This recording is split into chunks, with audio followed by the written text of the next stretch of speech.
Pessoal, estamos começando mais um painel do nosso evento Investir 2024.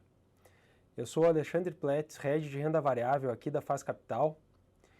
E agora eu recebo Sérgio Machado, gestor da MAG, junto com Henrique Stetter, especialista de ações da Infomoney, para a gente bater um papo. E a pergunta tema do nosso painel aqui, ela já começa um pouco complicada, né?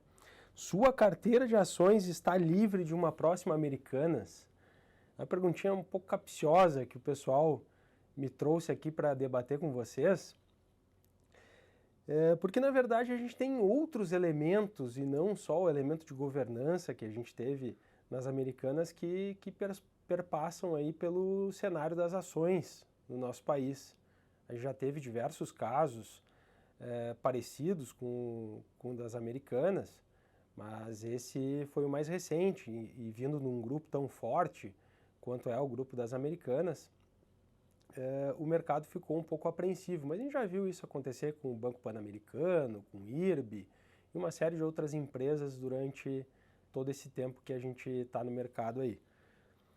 Mas não só esse evento de governança que ocorreu com as Americanas é uma problemática, mas também outras empresas que não passaram por eventos de governança dessa relevância, mas estão sofrendo muito com o cenário atual que a gente tem visto em ações.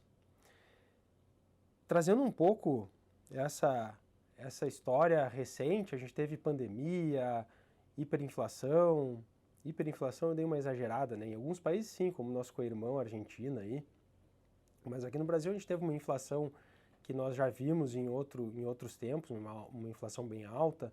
Nos Estados Unidos, sim, teve uma inflação resiliente, ainda estão lutando contra esse controle de inflação.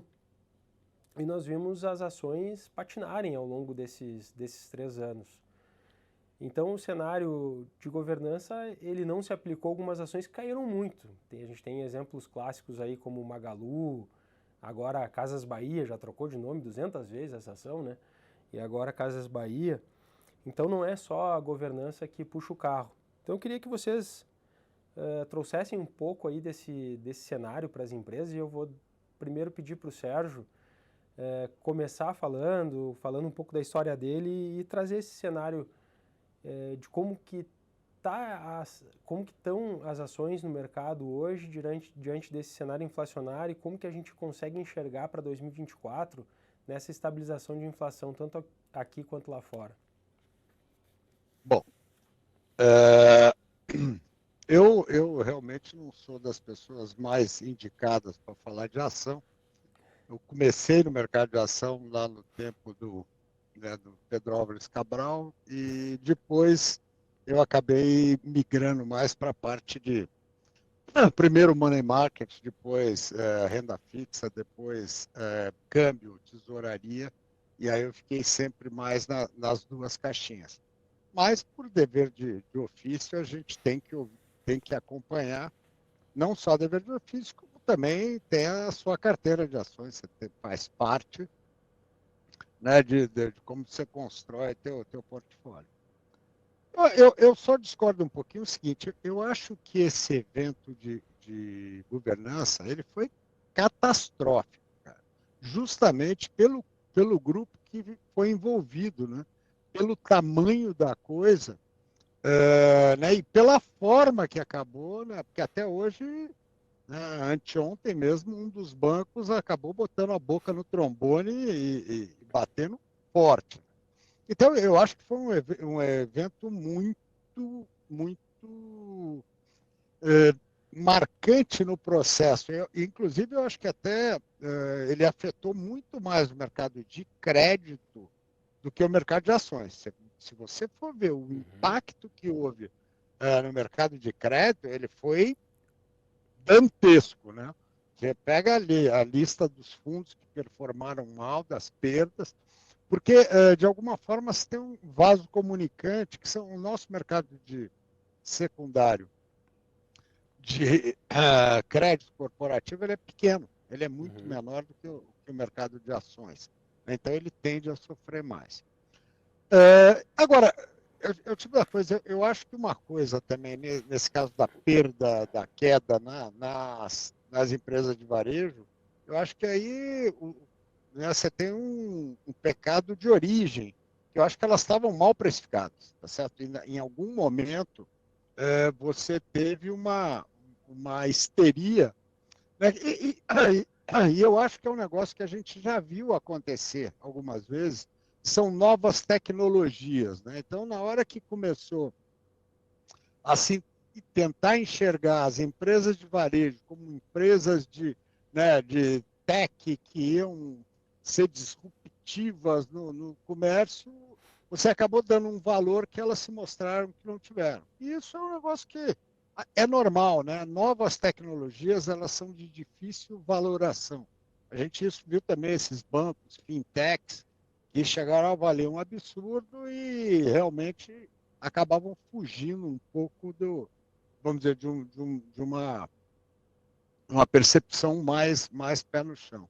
E aí, e a parte assim, aí fintechs de forma geral, aqui, lá fora, você vê que as quedas nas fintechs e nas startups, elas foram muito expressivas. Então, eu acho que é mais, eu procuro olhar assim, aonde a gente poderia ter uma nova americana na carteira, é difícil, né? Você teria que ter uma nova fraude aí. Agora, de problema onde ter, aí é ver onde o mercado brasileiro pode sofrer nesse ano, né? A gente, a priori, tem uma situação mais confortável, inflação caindo, né? Sob controle, juros em queda, agora começa até aquela briga de mais 75, menos 75, que deve se acirrar, e isso tem um efeito final. A gente está com desemprego muito baixo, nessa faixa de 7,60, um novo patamar a gente alcança, que é muito bom. E, então, basicamente, eu acho que esse é o cenário. Né? O cenário básico, obrigado, não tem nada de maravilhoso, né? Eu não entendo um pouco aquela coisa, não, vai a 150 mil, calma. Eu acho que é um cenário razoável, você tem aí uma economia indo, aí crescendo 1,5, aí começam já as dúvidas, né? Então você tem um ambiente que te leva a ser eficiente na tua escolha. A stock pick na veia, pode procurar os setores onde você acha que vão sobreviver nesse período, que vão ser menos afetados. Algum tipo de queda de atividade vai existir, né? De um PIB de 2,5 para um PIB de 1, tem alguém que vai ficar no caminho. Então, você tem que ser cuidadoso nisso, quais seriam os setores afetados. Mas eu acho que o Stetter é mais especialista nisso, eu sou curioso. Ele curte um pouco ações, né? Mas trouxeste uma parte interessante, né, Sérgio, para o nosso tema, que as pessoas veem a queda do valor da ação e se assustam, né? Mas esqueceram que a marcação dos créditos privados aí nesses eventos, elas são apavorantes, ainda mais para quem está ali na renda fixa e acha que não vai ter vol ou não vai ter risco. Não dimensiona corretamente o risco, né? O crédito é binário, é sim ou não, acabou. A ação não é binária, não tem, né? O crédito é binário e ele é mau, né? Porque quando ele te pega, não tem saída, né? Não tem ligeiramente grávida, é sim ou não. É isso aí. Stetter, me diz aí o que tu tem enxergado da Bolsa, o que tu acha desses eventos, dessas empresas de varejo que, conforme o Sérgio falou, talvez foram superdimensionadas com aquela taxa de juros lá embaixo. Então, tivemos algumas euforias no varejo, um superestímulo talvez tenha precificado elas a patamares muito além do que é a realidade. E aí agora parece que a gente realmente voltou a cair na real de como que as coisas são. Dá para o pessoal se animar um pouco aí com esses cortes de juros para as empresas de varejo ou tu acha que tem muito dever de casa para fazer? Maravilha. Alexandre, Sérgio, um prazer estar aqui com vocês, pessoal da Faz Capital. Eu acho que, assim, a gente não pode levar o caso das Americanas como um exemplo generalizado ali do que ocorre no setor, até porque hoje é até um pouco simples a gente parar para analisar os problemas que ocorriam por lá, mas na época não tinha uma viva alma que falava sobre o assunto, né? A gente Engenheiro viu de com o obra IRB. pronta, né? Assim, cara, putz, o que a gente viu com o IRB foi uma situação em que o mercado apresentou o problema, né? O pessoal da esquadra com a carta. A questão relacionada a Americanas foi do dia para a noite, ninguém imaginava, até que o real apareceu. Agora, o que talvez eu levo mais como ensinamento para situações como essa, e que eu acho que pouca gente acaba comentando sobre o assunto, é o seguinte: a Americanas praticamente não entregava lucro há 10 anos, né?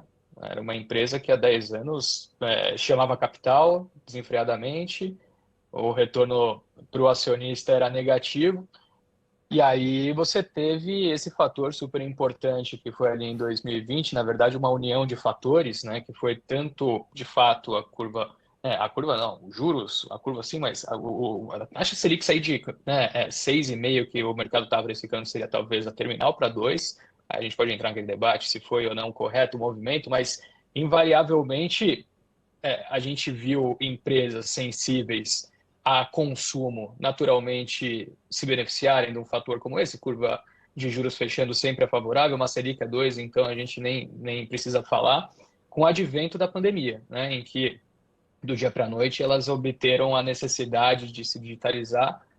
A gente às vezes até esquece de coisas que estavam tão presentes na nossa vida, mas Americanas, na verdade, eram duas empresas, né? Você comprava na bolsa a B2W, que era o business online, você comprava o business do varejo físico, que era a Americanas, né? No caso era a Lame, né? Naquele momento. Então a gente Lame viu 4.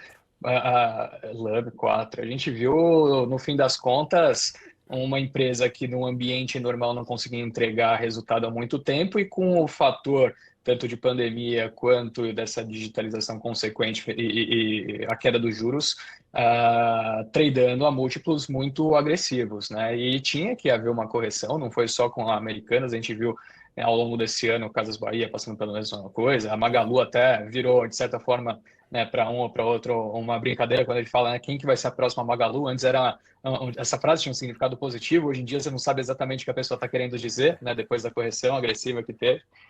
Portanto, assim, quando a gente para pensar em varejo em específico, é um setor muito difícil para operar, né? Você está no auge ali do boom, você comprar esse tipo de empresa para surfar uma questão mais de curto prazo talvez faça sentido, mas é o tipo de companhia que é muito sensível à variação macroeconômica e assim como o juros foi para 2, ele subiu para 13,25, 13,75 super rápido. Agora, né, assim, olhando para frente, eu sendo sincero, eu acho que o que nós tivemos como herança ao longo de 2023 não foi algo tão negativo. Pareceu no começo do ano ser muito pior do que foi, pelo menos por hora. Estava conversando com o Sérgio, tive a oportunidade de estar com ele na semana passada, e ele falou uma coisa que eu concordo plenamente. Assim, o Brasil tende a dar problema, mas não vai ser um problema que vai acontecer no mês que vem, daqui 2, 3 meses, né? A gente imagina que haja de fato uma piora no cenário macroeconômico e naturalmente devido ao cenário político, mas isso deve levar mais tempo a ocorrer. A fotografia atual ela não é negativa, assim, a gente tem um índice negociando a 8 vezes lucro, né? A média histórica é 11 vezes. Aí você pode falar, mas quem disse que vai convergir para a média histórica? Não necessariamente isso pode acontecer, mas ao mesmo tempo a gente está tendo um debate nos Estados Unidos de antecipação do que o mercado imaginava anteriormente nos cortes de juros, né? Agora o mercado já está precificando que isso possa acontecer em março.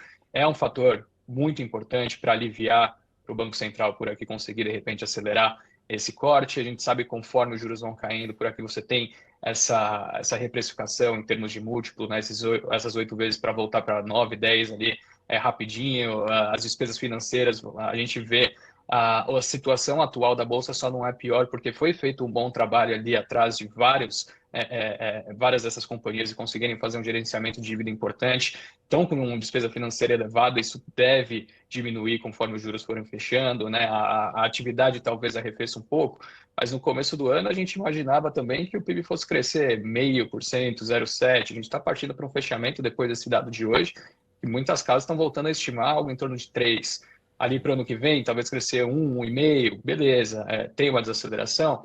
Tem um fator importante que a gente não mencionou também, que é a questão climática, né? O Brasil teve um crescimento importante do PIB desse ano, muito devido ao agro. Tem um El Niño super forte. Já está tendo, hoje mesmo, saiu uma notícia da SLC, de corte de produção, né? De estimativa para o ano que vem, perfeito. Então, assim, são riscos, né? Quando a gente coloca tudo na mesa, eu consigo enxergar o fator de queda de juros sendo talvez determinante para que a gente veja espaço para a Bolsa voltar a andar, ter pelo menos um primeiro semestre interessante, mas a grande dúvida, na minha opinião, está em torno da desaceleração econômica. Quão agressiva vai ser? A gente vai ter, de fato, o que está aparecendo por hora, que é um soft landing aqui nos Estados Unidos, né? Aí seria um cenário ideal. Não à toa, a gente viu ao longo do mês de novembro, só né, na Bolsa, 20 bilhões de reais entrando. E todo esse dinheiro que entrou, né, foi suficiente para tirar a bolsa de 113 para jogar 126, 127, sem ter entrado dinheiro em fundo local, né? A captação ao longo desse ano foi horrorosa, né, em resgate infinito. Então, assim, tem muito dinheiro que, conforme os juros forem fechando, é natural que a gente veja migrando para a bolsa. Eu acho que esse fator técnico talvez possa até se sobressair. Vou puxar esse gancho e trazer para a parte dos juros e câmbio, que o Sérgio domina aí. A gente tem Isso deixa com o Sérgio. Aí é com ele esse campo.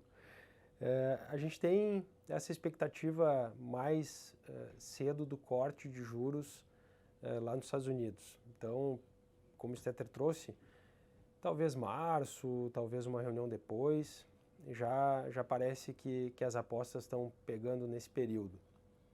Quando a gente começar esse corte de juros por lá, abre o espaço para a gente cortar, justamente para que a gente não tenha uma influência negativa no câmbio brasileiro se a gente fizer esse corte mais forte antes. Como que tu enxerga, Sérgio, essa descida dos juros, essa escalada para expansão monetária que a gente vai ver dentro do crédito privado? Em quanto tempo tu acha que essas taxas que a gente ainda tem hoje atrativas vão deixar de ser tão atrativas e se começa uma migração para ativos de risco dessas pessoas físicas?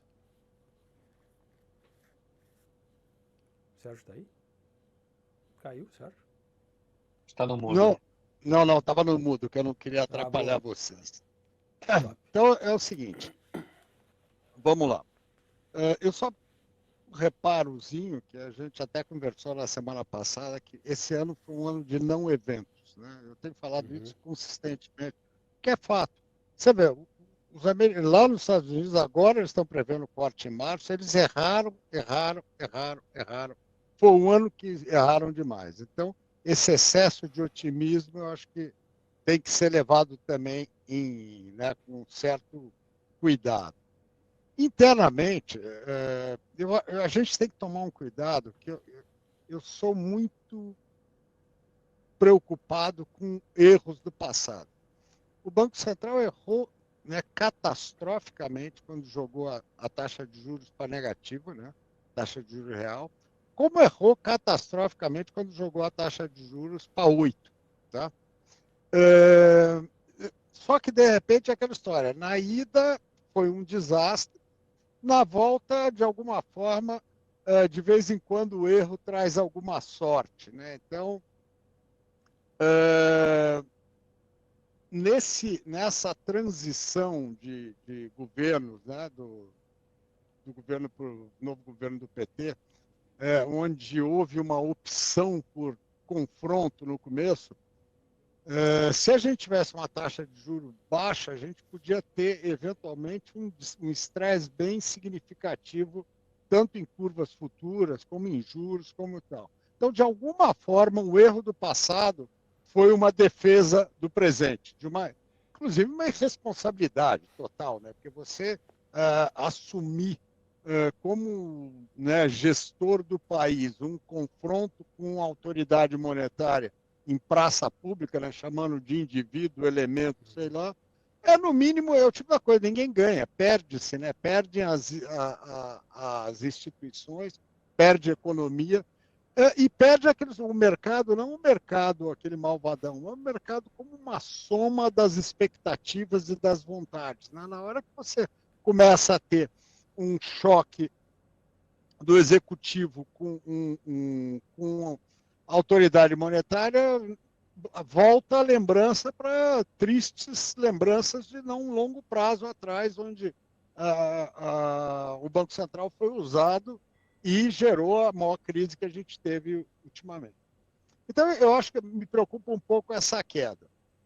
Eu tenho só uma coisa que eu discordo um pouco do impacto nas empresas. Por quê? As empresas tomam dinheiro no longo prazo, né? Só quem se financia no curto prazo é o desconto de duplicata e o financiador de termo. São esses caras que eu acho que vão se beneficiar num segundo momento da queda mais aprofundada de juros. Porque hoje a curva já está jogando juros a 9% no fim de um ano, 9,5%, oscila ali na zona de 9% a 10%. Então já existe uma parte dessa melhora que está precificada já. Então, eu acho que o que vai existir de impacto maior, quando a taxa over, né, quando a taxa Selic ficar mais baixa, pega, eu acho que uma parte que é muito importante para o Brasil, que é a pequena e média empresa, que essa empresa ela não tem crédito. Ela não tem crédito clean. O único crédito que ela tem é duplicata. Só que um desconto de duplicata com uma taxa de básica de 1 ao mês vai custar 2,5, 3, ela inibe. Né? Quando você tiver uma queda maior, eu acho que isso a gente volta. É mais nesse sentido. Quanto da mesma forma, da queda das taxas aí como investimento, a gente já nota uma retração bem importante nos prêmios. Né? Então, que você estava, sei lá, os papéis aí que estavam pagando CDI mais 2 a 3, né? 2,5 a 3,5, dependendo do risco. Isso eu falo muito de bancário, que é o mercado que eu mais acompanho. Né? O mercado de debêntures é um mercado que eu por não operar, né, eu não acompanho tão a fundo. O mercado bancário eu opero diariamente, é bem a minha praia. Então a gente está sentindo um fechamento, sim. Né? Já está, hoje, então, você pega papel de 1 ano, 2 anos ainda, para a faixa de 105 do CDI, 104,5 do CDI. Né? Papel de boa qualidade, muito bom, AAA. Então você já tem uma perda já aconteceu. Né? Vai ter esses ganhos adicionais que estavam no mercado, eles saíram, porque também uma parte deles veio do estresse americano.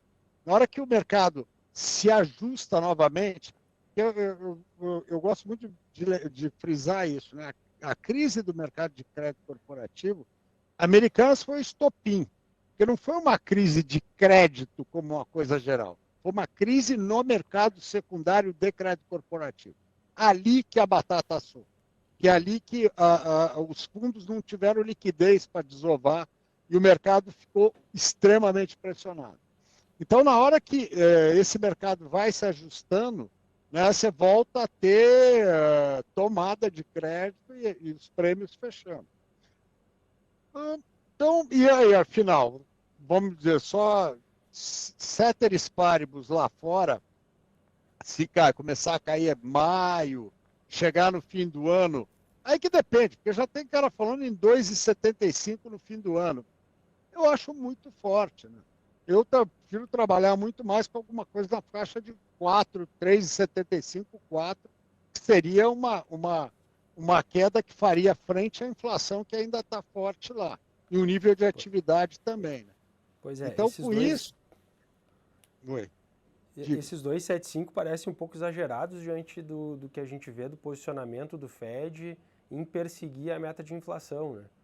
Então, eles precisam chegar Sim. nos 2% de meta de inflação e esses cortes parecem, a 2,75 parece um pouco exagerado e possivelmente não conseguiriam cumprir.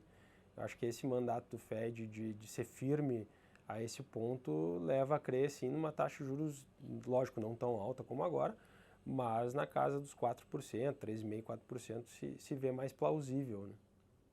Eu concordo. E por isso mesmo que eu acho que aquela ideia de ter taxa de juros no final do ano em 8,5, que chegaram a falar até 8, eu acho que é muito apertado. Né? Tanto como taxa de juros real, que você estaria aí com inflação na faixa de 4, como com a taxa de juros lá fora. Então, eu acho que o que tem mostrado o mercado nesses últimos tempos é que o nível de incerteza é tamanho que a melhor política é ir aos poucos. Você vai montando sua posição. A gente não sabe como é que vai se comportar a economia, na verdade, nesse primeiro semestre. O cara já quer chegar, como é que vamos estar com juros em janeiro de 25. A gente não sabe nem se vamos chegar em janeiro de 24. É bem isso aí, né? Mas o mercado ele não gosta da incerteza, né? Pode até ter a certeza ruim, mas é melhor que ela se tenha do que algo ser incerto. E aí dentro dessa pegada da incerteza, a gente tem o risco fiscal do Brasil. Vou continuar contigo aí, Sérgio, já que a gente está falando de curva de juros, o risco fiscal do Brasil, até que ponto que ele pode atrapalhar esses cortes mais profundos? A XP fala em 10% no final de 2024, a Selic.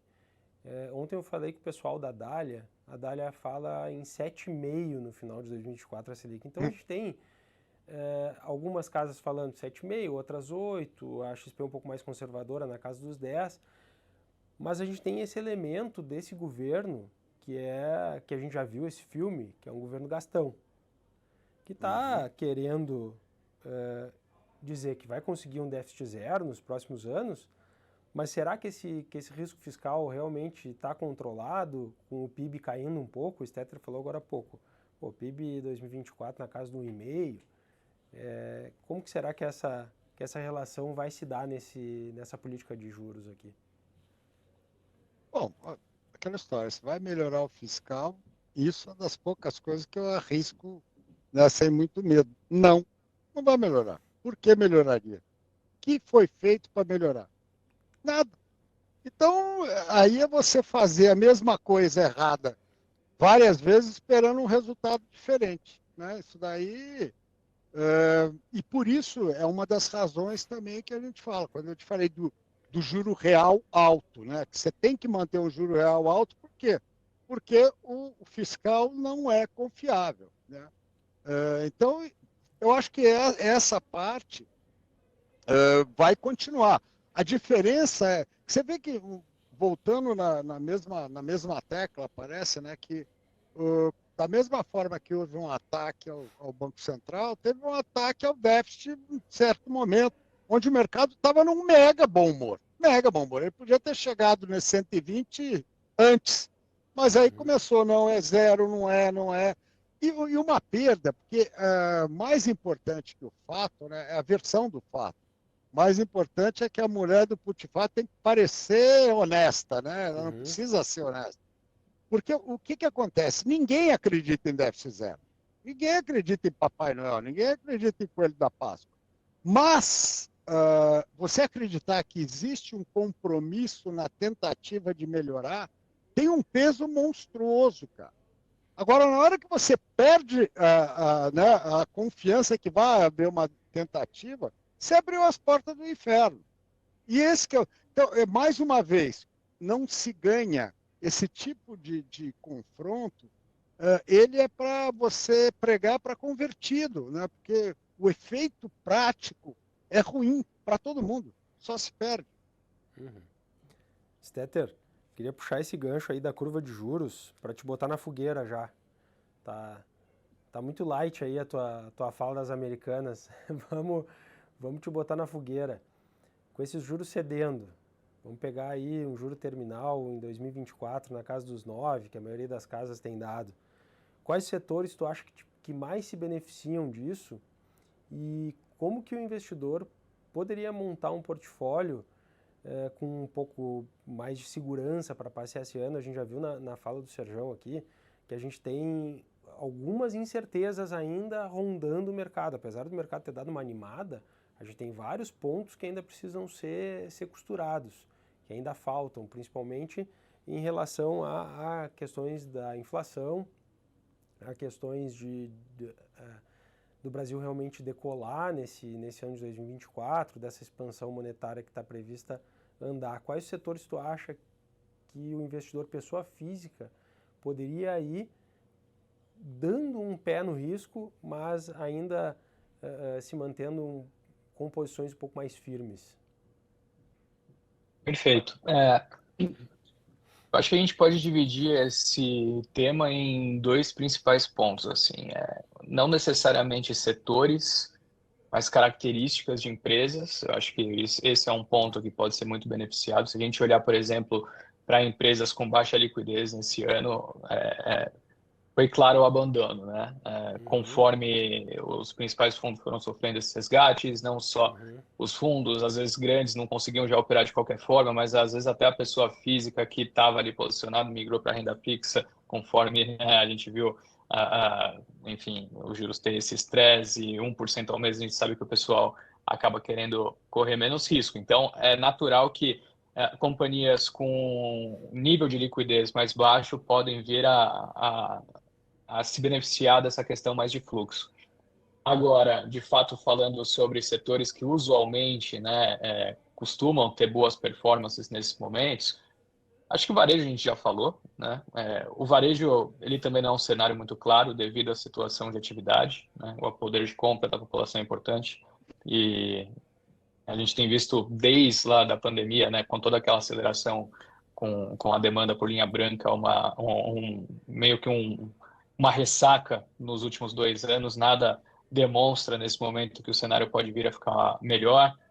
Teve uma seca bem grande também, que atingiu principalmente a região norte do país. Muitas empresas produzem ali na Zona Franca de Manaus. A gente viu que a Black Friday foi fraca, tem uma questão logística que pode vir a dificultar as vendas de fim de ano. Então, é um setor bem ingrato, né? Ali você precisa fazer realmente stock picking, não é só abraçar o varejo de qualquer forma. Só que, ao mesmo tempo que a gente tem essa questão específica com varejo de incerteza, tem alguns outros setores que me parecem ter uma situação um pouquinho mais clara e, naturalmente, o mercado já reagiu um pouco ao longo desse ano, mas que vejo ainda bastante espaço, né? A gente tem o setor de educação, por exemplo, que também é outro, conforme os juros vão caindo, a população tem mais predisposição a gastar com educação. São empresas que estavam com um nível de alavancagem extremamente elevados. Tem o advento aqui da questão do FIES também, que a qualquer momento a gente pode ver acontecer alguma aceleração, não à toa. Algumas empresas, como eu disse, né, anteciparam. Você pega a performance, por exemplo, desse ano da Edux, é impressionante. A Cogna, que o pessoal brincava lá atrás com a Via Varejo, né? A Via Varejo afundou, virou Via, depois virou Casas Bahia, e enquanto isso a Cogna está conseguindo se recuperar direitinho, uma empresa que ao longo desse ano já começa a demonstrar resultados melhores, e a perspectiva que 2024 adiante pode vir a ser um nome legal, né? A gente vê, principalmente nesses dois nomes, os gestores comentando mais dentro do setor, mas isso não impede com algumas menores que encaixam tanto dentro dessa perspectiva setorial, mas também do ponto de vista de liquidez, podendo vir a andar. A Ser tem sido muito mencionada, né, pelo seu site, tem um ou outro gestor que está começando a montar posição. Impossível descartar o setor imobiliário, num cenário em que é natural, até por característica do governo atual, investimentos em planos sociais, né? O Minha Casa Minha Vida tendo a possibilidade de ser estendido até mesmo em faixa, né, de rendas superiores. Tem a questão do próprio financiamento imobiliário, né, que também é super sensível aos juros. Então, você tem o governo atuando, você tem o movimento de mercado jogando a favor. Eu acho que quando a gente pensa, né, nesse ponto de vista mais setorial, assim, com a questão de fechamento de juros ou queda da Selic, assim, tudo depende muito do que vai ter em contrapartida, né? Que é essa questão de atividade, a dúvida em relação ao fiscal. Às vezes o Banco Central vai passar por uma mudança importante também ao longo de 2024, diretores que vão formar maioria sendo indicados pelo governo atual.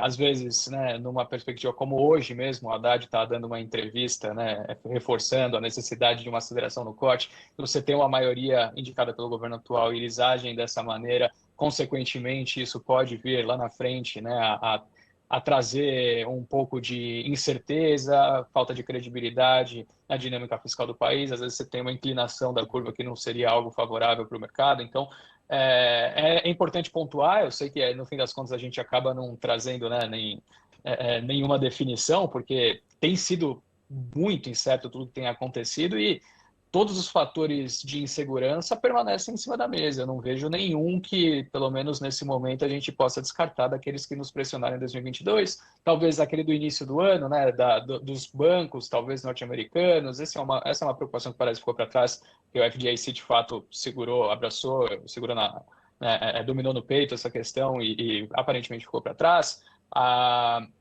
Mas tem riscos geopolíticos que eu nem me atrevo a comentar, mas que permanecem. Guerra na Europa, você tem guerra no Oriente Médio, isso pode bater em petróleo uma hora ou outra, porque não, até o momento não aconteceu, mas porque não pode vir a ocorrer adiante, né?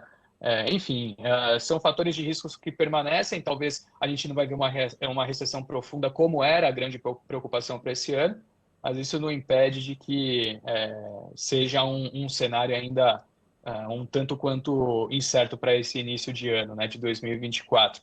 Tem o ponto de vista positivo, que eu acho que vale a pena a gente olhar mais de longo prazo, porque, felizmente, o Brasil é uma terra abençoada, né, em termos de recursos naturais. A sociedade, talvez nem tanto, mas o principal tema da próxima década, que é a transição energética, a gente tem uma capacidade muito grande de se integrar e sem deixar de produzir o que a gente tem conseguido acelerar em termos de extração, né, de óleo e gás. Atualmente o Brasil já produz mais petróleo, por exemplo, que o Irã. Então a gente tem conseguido, nesse ambiente de necessidade cada vez maior de integração das economias, por mais que tenha sofrido uma disrupção grande no ano anterior, o Brasil consegue surfar muito bem a principal preocupação que eu vejo hoje no mundo, que é essa, né? Questão ambiental, mercado de crédito de carbono, enfim. Felizmente, meio que as coisas acabam, do cenário mais global, favorecendo a característica que nós temos. E do lado das incertezas, eu imagino que quase todas elas permaneçam para o ano que vem. Eu sempre comento, né, Stetter, que o pessoal, quando vai montar um portfólio de ações, eu sempre falo, me diz o que o Brasil é bom. O Brasil, tu não tá no que o Brasil faz bem, no mínimo estranho. Então, o que o Brasil é bom? Setor financeiro, não tem, a gente tem os grandes players que ainda dominam o mercado e vão continuar dominando por um bom tempo. A gente tem commodity agrícola. O Brasil é fortíssimo, maior produtor de soja do mundo, segundo maior exportador de grãos do mundo. A gente tem petróleo, a gente tem minério. Então, cara, como que tu não vai estar exposto nesses mercados que o Brasil realmente faz diferença no mundo? Então, esse é o primeiro ponto. E citando todos esses setores de commodity que eu trouxe, todos eles são geradores de valor para o acionista. Então, eu sempre comento para o pessoal, cara, quer fazer... Primeiro, a base de uma carteira ela tem que gerar valor. Não, mas eu gosto de uma small cap, aí cai naqueles riscos que tu colocaste. Pô, e a liquidez daquilo ali? E como é que está a governança dessa empresa? O quanto tu conhece dela? Como é que tu vai precificar?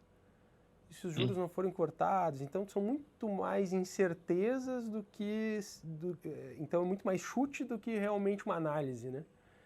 Porque, como a gente diz, valuation aceita qualquer coisa, valuation aceita qualquer número que eu colocar. Eu posso ser um ultra otimista e vou colocar a Selic lá 5%, então essa empresa aqui agora vai subir 90%. E tá tudo certo. E a gente sabe que, de fato, na prática, as coisas não funcionam assim, né? Então, Perfeito. esses riscos... Tem que ser E eu cuidado no adicionaria um portfólio, fator né? também, Alexandre, que é o seguinte, cara, se a gente olhar para trás e perceber o que aconteceu ao longo desse ano, citando as duas principais empresas do índice, né, Petrobras e Vale, somadas em 30%, um terço do nosso mercado está ali. O minério teve uma bela de uma aceleração nesse último trimestre, mas se a gente olhar numa perspectiva do ano, ele acabou operando meio flat, né? Quando a gente olha para o petróleo, também, ali ao longo do ano teve um estresse ou outro, mas está meio que parecido com o nível de preço do ano passado, com uma questão adicional que é relevante, que é o dólar caindo de forma até surpreendente ao longo desse ano. Tudo bem, balança comercial joga muito a favor nessas horas, mas quando a gente estava na virada do ano passado, ninguém sabia o que seria o governo Lula e teve um estresse importante, né? Se não me engano, pô, o dólar estava ali na virada do ano, talvez o quê? Uns 5,30, algo por aí. A gente está com ele beirando 4,90 já há um bom tempo. Então, no fim das contas, a gente viu um cenário que, para a geração de valor dessas empresas, não é dos melhores, né? Com o dólar caindo e as commodities ou permanecendo flat ou até recuando um pouquinho. Quando você olha para a geração de valor que as duas tiveram ao longo do ano, é algo muito importante. Atualmente, né, toda aquela dúvida que tinha, especialmente em cima da Petrobras em termos de governança, acho que ela é super válida, vai permanecer todo mundo monitorando, é super natural que isso aconteça, mas nessa necessidade de ter arrecadação e cumprir com a meta de déficit zero, que também o mercado não acredita, mas que é algo que talvez o governo esteja buscando todas as formas de arrecadação possíveis, a Petrobras é fundamental do ponto de vista de pagamento de proventos, né? Eu me deparei com o relatório da XP hoje, que eles monitoram o quanto a Petrobras está negociando, né, o preço da gasolina e do diesel em relação à paridade internacional. Você tem o diesel atualmente na Petrobras negociando a um prêmio de 20% e a gasolina a quase 10%. Assim, com a Petrobras negociando talvez a preço de mercado, já seria um cenário que ela ia conseguir gerar muito valor. Com a companhia negociando um prêmio dessa magnitude e talvez não cortando o nível de preço por necessidade de arrecadação do governo, a gente acaba vendo um cenário que, pelo menos para curto prazo, aí a gente não sabe o que vai acontecer daqui 2, 3 anos, mas quem foi acreditando nessa questão, né, de ter bons retornos com dividendos extraordinários da Petrobras nos últimos 3 anos ganhou dinheiro infinito. A empresa, enfim, ao longo desse ano subiu mais de 50%, né? Então, às vezes fazer o simples, por mais que tenha alguns riscos envolvidos, pode ser uma boa estratégia. Não tem como você não ter na sua carteira uma empresa como essa, que 15% do índice está dentro da companhia, né? Então, assim, às vezes você não quer tomar o risco nessa magnitude, toma uma posição um pouquinho maior, mas é uma assimetria que quando você para e tira os viés políticos da conta, parece fazer bastante sentido e tem sido uma estratégia vitoriosa. Não me parece, mas assim, não estou dizendo que a gente não deve monitorar a cada segundo, né? É claro que isso pode mudar do dia para a noite, mas é uma Ainda mais quando a estratégia gente que tem fala de trazido bons estatal, né? retornos. 100%, total por conta disso, na verdade. Pode mudar daqui a É, pouco. com certeza. Sérgio, a Oi. a gente tem muitos clientes que também são conservadores, né? A gente falou bastante aí de ação e me parece que o cenário para 2024 está vindo bastante para o lado do mercado de ações. Agora, para esses clientes conservadores, eu queria que tu falasse alguns pontos de observância para que não incorram na mesma problemática que teve em Americanas. Então, o que o cliente, pessoa física, consegue observar para se defender desse risco? E também, para 2024, qual a classe dentro da renda fixa que tu acha que seria a melhor saída para 2024? Bom, vamos lá. Só um detalhe aqui, enquanto vocês estavam conversando, eu recebi aqui uma atualização de uma tabela de projeção de inflação para 2024. Fresquinha, acabou de Boa. sair. Entre 3,80 e 4,5. Esse é o intervalo. Tem alguma coisa esquisita quando o cara bota juro entre 7,5 e 10. Não está Alguma casando, coisa que né? não faz sentido. Faz sentido. Isso aí eu estou falando assim, são os principais players, né? Você tem uma certa consistência nisso. Então tem um negócio assim que 7,5, né? Como você falou, eu acho que é uma chutada de balde tremenda, né? Bom, mas vamos lá. É só para ver como o nível de inconsistência de algumas previsões são meio complicadas.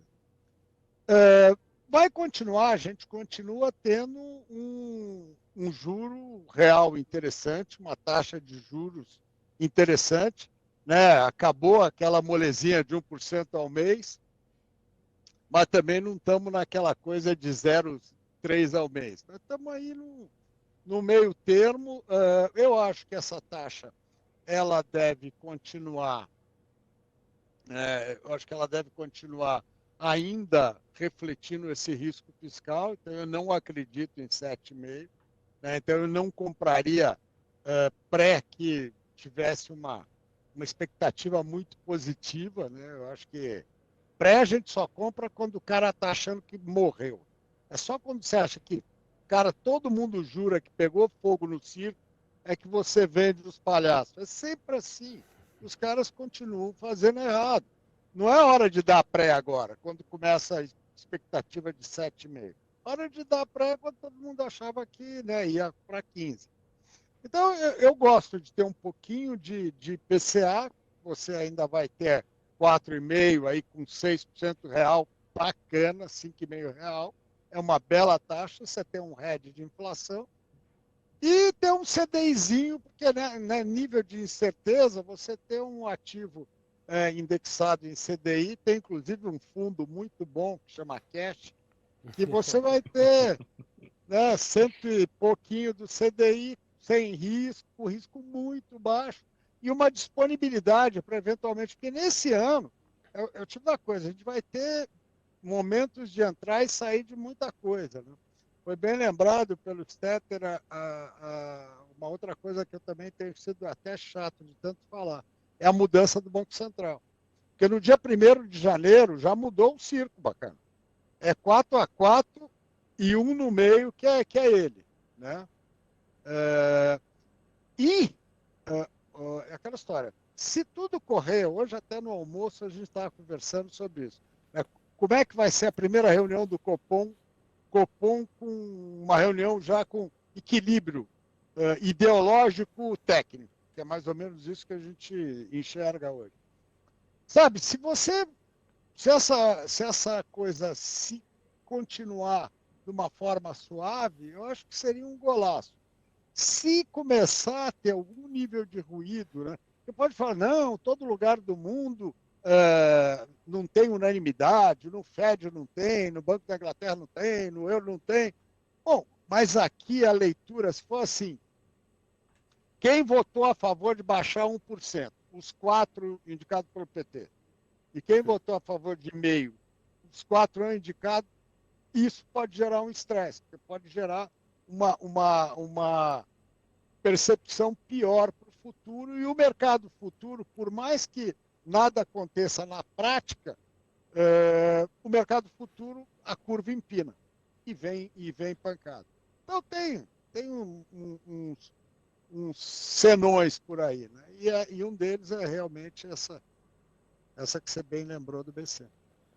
E a pessoa física, Sérgio, quando ela vai comprar direto na corretora ali o seu crédito privado, o que ela deve observar? A gente sabe que tem classificações de risco dentro do crédito privado e às vezes uma taxa muito atrativa, né, pode ser que seja só uma casca naquilo ali e traz um risco maior da carteira. Quando a esmola é demais, o santo desconfia. Eu, na boa, eu trabalhei em banco 30 anos, trabalho no mercado há 45. Crédito é uma ciência inexata e cruel. Fica fora a pessoa física. Você quer ter crédito? Então compra um fundo estuda um fundo de crédito, esse que não apanhou, que tem uma eficiência, e vá nele. Qual é a tua capacidade? Eu não sei se você vai pegar uma empresa e vai falar, ó, vou estudar essa empresa, né, a fundo para fazer uma compra. Eu acho que o cara compra uma ação sem estudar, e ele compra uma debênture né, estudando, e compra uma debênture sem estudar, cara. Se uma ação você tem que estudar bastante, Ou compra as duas sem tem... estudar, né, Sérgio?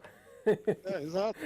Não, mas não tenha dúvida que eu já ouvi gente que fazia ajuste de risco por percentual de carteira, sabe? Eu vou ter todo mundo que eu vou reduzir meu risco ao risco sistêmico. O risco sistêmico que é 3, você perdeu 3 para que fazer essa lambança toda?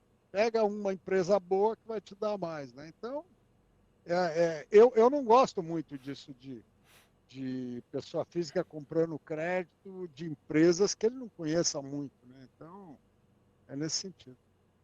Boa, boa. Para a gente finalizar, então, Stetter, diz aí, te botar na fogueira de novo, tá? Diz aí num portfólio de ações, cita rapidamente 3 que tu acha que vão puxar o carro aí em 2024. Agora foi forte, né? Foi. Puxar o carro é bem difícil, né? Dado tamanhas incertezas. Assim, eu vou falar e não vou tentar inventar muita moda aqui, com base no que eu analiso, né? Em termos de perspectivas mais macro, assim, eu acho que não tem como você deixar de ter um banco de investimento na carteira. E aí, enfim, XP, BTG, BR Partners são opções interessantes nesse sentido. O mercado de capitais deve voltar a acelerar no ano que vem. E esses bancos fizeram mágica nesse ano para conseguir ganhar dinheiro, né? Em 2022, enfim. O mercado secou e eles têm uma alavancagem operacional bizarra conforme né, o fluxo volte. Eu acho que esses 3 tendem a ser vencedores. Eu sei que os 3 acabam entrando apenas numa das 3 vagas que você falou, né? Então, não posso deixar de comentar outras 2 empresas, acho que alguma do setor de educação. Eu tinha falado sobre Ser, eu tinha falado sobre Cogna, mas acho que talvez a Anima seja a que tenha ficado mais para trás. E, putz, para fechar esse combo, eu acho que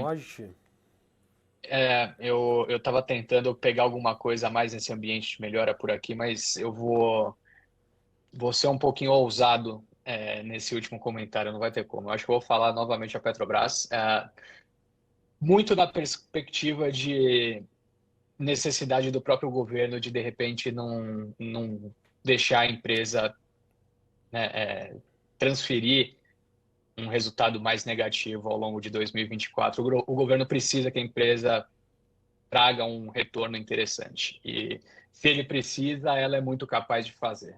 O custo de extração, principalmente ali offshore, está abaixo de $7. O petróleo a 70, 80, 90, vai continuar gerando caixa infinito.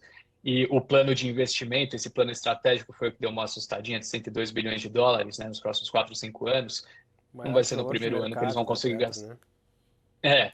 Total. Mas também só que ela pagou de dividendos nos últimos anos foi mais do que o seu valor de mercado, né? Então, é que não faz muito sentido ela deixar dinheiro lá, mas de toda forma a consequência tende a ser favorável, até porque não vai conseguir gastar muito dinheiro no primeiro ano do plano, né? A não ser que faça alguma loucura, como comprar uma Braskem da vida. Portanto, eu acho que ainda tem um ano aí para gerar bastante retorno para o acionista. Perfeito. Tuas considerações finais, então, para o nosso investidor pessoa física, quais os principais cuidados aí para 2024? Olha, a gente falou vários por aqui, né? Eu não vou repetir assim os principais pontos que eu citei em termos, né, do que está acontecendo lá fora, geopolítica, a atividade por aqui.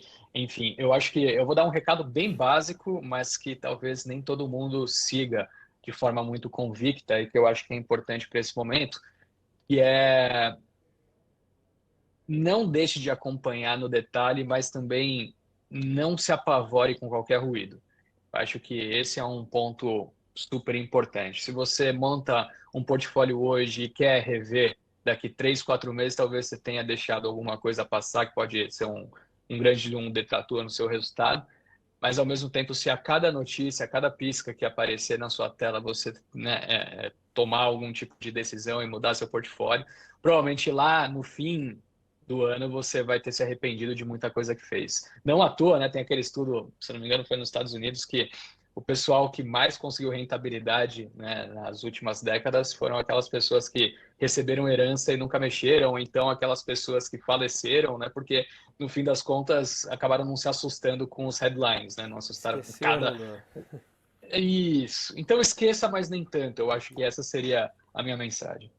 Boa. Serjão, repito para ti a mesma pergunta. Qual recado tu pode deixar aí para o investidor pessoa física em 2024 e os principais cuidados que devem ter com o seu portfólio ao longo desse próximo ano que está chegando? Não, eu acho que o principal conselho, que se fosse bom eu não daria, mas vamos lá, é você saber bem onde você está entrando. Conheça aonde você, né, a cumbuca que você está metendo a mão. Não se meta em mercados que você não conhece. Não ouça, né, cantos de sereia. Sabe, tudo que for esquisito é esquisito. Que pareça esquisito é esquisito, tá certo? Dinheiro não nasce em árvore e não tem gênio no mercado. Se tivesse gênio, alguns têm, mas eles não vão estar te vendendo operação. Então, eu acho que é muito isso. Pé no chão, construa, veja o tamanho de risco que você pode correr, tá certo? Porque, eventualmente, a saída da posição não é por analisar demais, é porque você tomou uma porrada que você não pode tomar. Então, aquela história, o mercado pode te judiar muito mais do que você pode ter o caixa, pode aguentar. Né? Então, haja do tamanho do seu caixa eventualmente, essa visão de longo prazo, bote um tamanho também de perda, tá certo? Aquela coisa de perdas, né, você perdeu 90% do... Lembra isso, se você perdeu 90%, você vai ter que crescer 1.000 para voltar no teu dinheiro no bolso. Então, evite perder 90%, né? Tenha perdas limitadas a uma capacidade de retomada. Boa, boa. Pessoal, a gente fica por aqui. Eu agradeço. Teríamos assunto aí para falar por horas, né? Então, assunto quando a gente trata de mercado financeiro que não falta. Mas hoje é isso. Eu agradeço imensamente ao Serjão, ao Stetter pela participação no Investir 2024.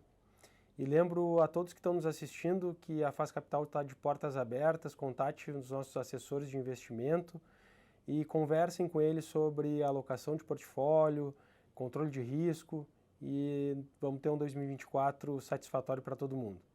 Um grande abraço para vocês, muito obrigado pela participação e até mais.